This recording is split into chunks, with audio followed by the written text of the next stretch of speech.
what we've got is we're going to do a little demo on texturing, and I'm going to just texture a cube, and you don't have to do this. I'm just simply making it look like it's on some type of ground plane on the grid. Now, one of the things about this is if we go to our Windows UV editor, you're going to notice that we have these shapes here. And if I grab my Move UV Shell tool and I go ahead and I select this, and then I go over here, you'll notice that both are selected and highlighted in green, the vertices, but those are actually the UVs. So if I were to go to UV and UV, you'll notice I can select one UV, and that is this UV right here. So that being said, if I were to go enter my faces, you'll see I can select my faces individually as well. Edges as well. And vertices, it will select vertices, but it really, the vertices are also the UVs in the UV editor. So now that being said, what we can do is I want to show you that one more thing here in the UV editor. There's this little toggle shaded UV display. I want you to turn that on. That means that these faces are facing the right way when they're blue. When they're red, it means they're reversed. So if I go polygons, flip, you're going to notice it turns red. And that means it's facing the wrong way. So you need to make sure that all your UVs are always blue. Okay, so now, that being said, I'm going to find a texture and I'm going to assign it to it. So in here, just by default, just to show you, I'll grab this texture. I don't know how well it'll work.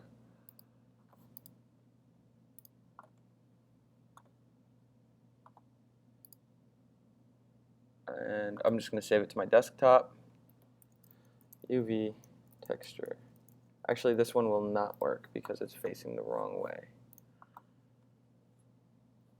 This one will, though. So if you come across an image like this, this is built for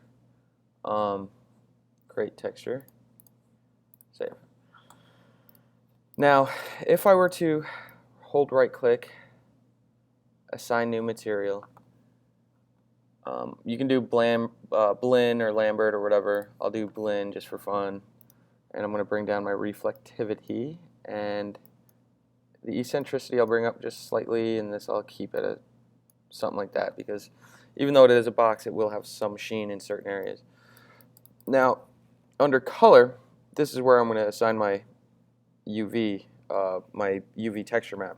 So you'll see these white and black checkerboards. Click that. Click on File. Click on the folder under Image Name. Go ahead and locate, create texture, and then click Open. And you're not going to notice it right away, but if I press 6 on my keyboard, it should appear right away. Now, that's great and all, and it looks really cool. One of the things you'll notice if you zoom in, you lose a lot of that resolution. Zooming out, it looks fine. So, the correct way to do something like this is actually to open up Photoshop, and I'm going to show you another way. So that's with a texture that literally is built for the default cube just to slap on there. And what we're going to do is we're going to simply, I can actually just duplicate this one. And now, with this one, default cube texture. So you can build your textures that way, but you lose so much information, and it's not a very professional way to do it because of that. So because of the loss in resolution and the pixelation that you pretty much see. So I'm not going to do anything with that yet. I'm going to go back into Maya, but I did open up Photoshop. And in here, what I'm going to do is I'm going to find a new texture for this. But before I do that, I'm going to show you guys a really basic standard way of at least a cubed object or something in rectangular with lots of flat sides and shapes and faces and things like that. Just a really standard generic shape. If you have it selected and you hold spacebar and you go to UV and you go to automatic, you're going to notice, let me go into 5 mode. You're going to notice these like light blue and dark blue, transparent, turquoise, and maybe purple or blue image planes that just like appear transparent on all sides of this. This is an automatic texturing, automatic UV creation. So it creates your UVs automatically. So now if I go Windows UV Editor with this object selected, you'll notice it automatically has, and you'll see I'm hovering over and highlighting different faces. It'll have the different sizes. The sizes of these cubes are much larger, and that gives us a much higher resolution, and it's more ideal for our texture because we want to be able to maintain the highest resolution possible. So with that being said, I'm going to go ahead and I'm going to show you another thing, and I need to go to select my Move UV Shell tool, and I'm going to highlight and hover over all of these. And now, I'll turn this off just so you don't get distracted. This is display image on or off if there's a texture on there. So I want to highlight all of these UVs. I want to go to polygons, UV snapshot, and this I'm going to change to, you don't want anything less than 1024 by 1024 nowadays. And then that will keep aspect ratio, so 1024 by 1024. Now I'm going to go to image format, and I'm going to go to TGA because this can maintain the highest resolution possible for my UVs. I'm going to click on Browse to browse to where I want to save my UV snapshot. I'm going to put it on the desktop, and I'm going to call it UV Crate Example. And I'm going to click Save. Now one thing, what's going to happen if I click OK, it did work. You used to have to manually type in the extension, so it looks like you don't have to do that, but just to show you again in case you're using an older version or something, browse, desktop, crate, and you might want to do like UV map crate, and you would manually type this extension in, .tga, and then go to save, and then click OK. And by the way, the rest of this information is totally fine. That's all you need to do, and then go ahead and click OK. Now in Photoshop, go ahead and open that, and either one's fine. And now I've got this crate, and I'm going to create a new layer, and I'm going to simply just go ahead and do some drawings here. I'm doing this on a new layer, and I don't know which one's which off the top of my head, but I am just going to show you really quickly. File, save as, desktop, and I'm going to call this diffuse, and I'll save it as a Photoshop file first, and I'll click save, and then I'm going to do file, save as one more time, and this time I'm going to save it as a TGA because this will maintain the highest resolution possible. I'm going to click this alpha channels box off. Very easy to mistake. Those little check boxes I mentioned from time to time, that's one of them you have to remember to click, and then go ahead and click save and change it from 24 bits each pixel to 32 bits pixel, and click OK. Now in Maya, close out of this really quickly. I'm going to select this, and I'm going to assign new material so I can show you the difference. And I'll do another blend, and I'm going to bring down my reflectivity, bring this down to, I don't know, something like that. And I'm going to click on my little checkerboard here, and I'm going to go to File, and I'm going to click under Image Name, the folder here, and I'm going to go to Diffuse Map Crate here, and I'm going to click Open, and I'm going to press 6, and you're going to notice it maintains all of that information that I saved out of Photoshop. So you'll see here it's got the little minus, the plus, the swirly, the check, the X, the O, and the minus. Now you'll notice some of these are little offsets. So if I open up my Windows UV editor again and I turn on my image, display image on, and I take this and I select here, I'm going to run a rotate real quick, and you can see I can change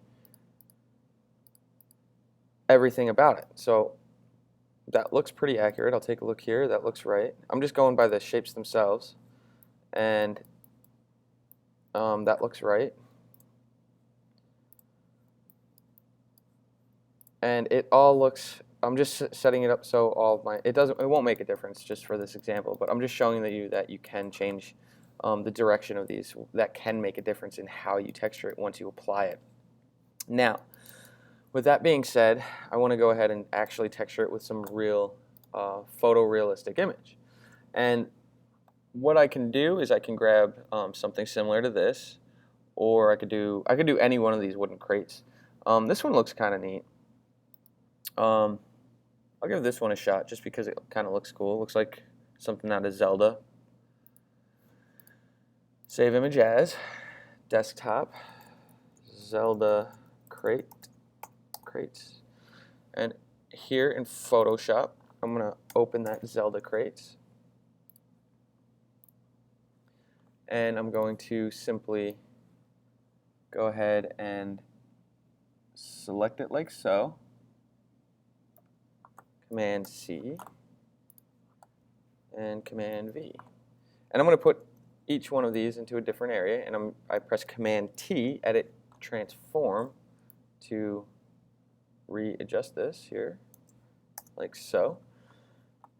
And I'm going to do one of these on each side maybe. So if I go into Maya, I can see that the minus and the check is probably where I want to go ahead and put my this side or this side. So maybe I'll go with this one here.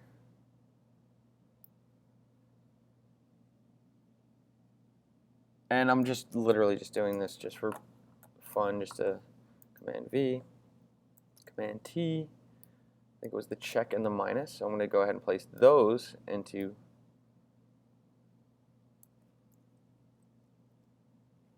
place.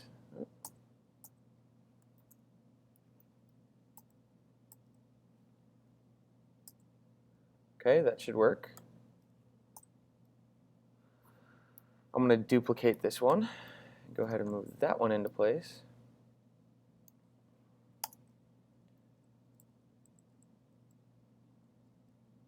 Something like so. Okay, now I'll grab a different one, and what's the top? The top is my plus sign. So over here, which one do I want to do for the top? Yeah, I think I might do this one for the top. It looks like it's got a little handle on it, on the plus sign.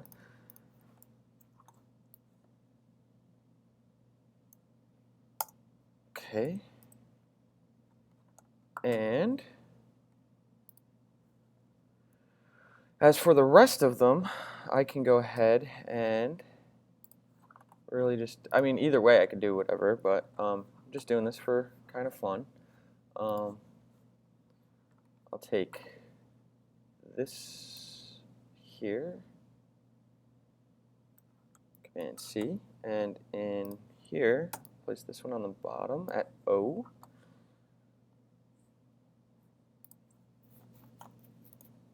Command V, Command T. So I'm copying and pasting these as needed.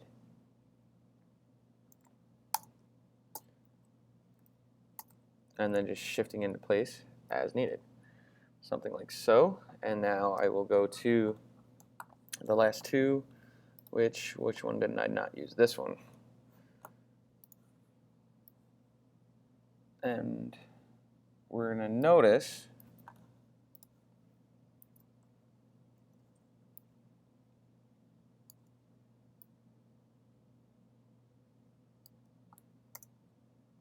that once I'm done here,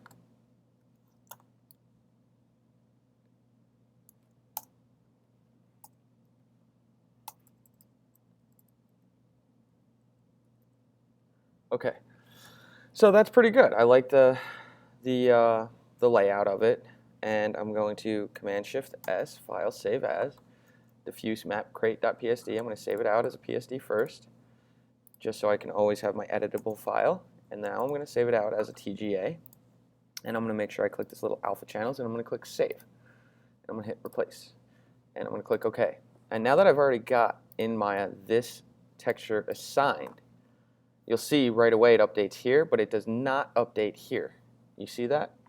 So if I turn off the blue, you can see here, there is my images. And I'm going to click X, and I'm going to select my object. I'm going to go over here to my Blend 2. I'm going to click the little arrow here, and I'm going to hit Reload. And you'll see now I've got this texture that is assigned just to this basic cube.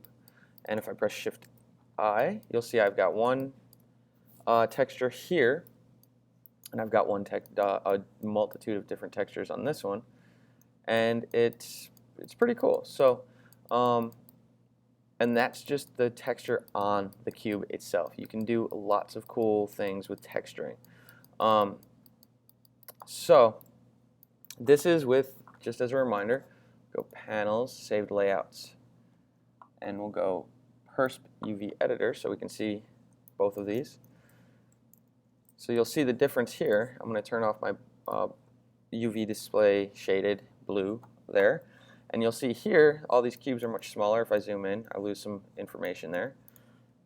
And ideally, for anything, you want to have the highest resolution possible. And you'll see it starts to pixelate a little bit, but it's a much higher quality. And that's all there is to it. So assigning materials, or assigning a material, modifying it in Photoshop, assigning a texture that we found online as of today. That's what we're using. We're using photorealistic images from Google. And then we're assigning it to objects in our scene. So pretty neat.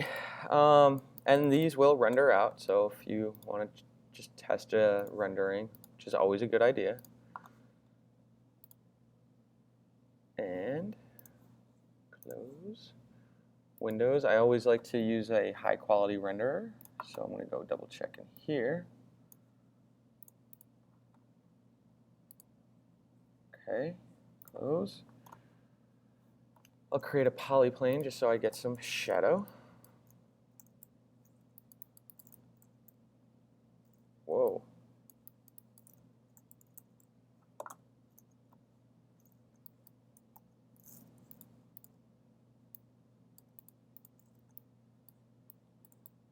There it is.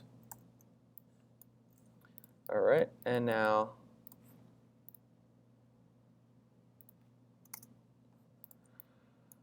I will go ahead and render this out just to show you what it can look like. Render settings, render current frame, and there's what it looks like at the moment. And if you can always adjust these textures even more by, in this case, for this particular, you would worry about eccentricity, specular roll-off, and things like that.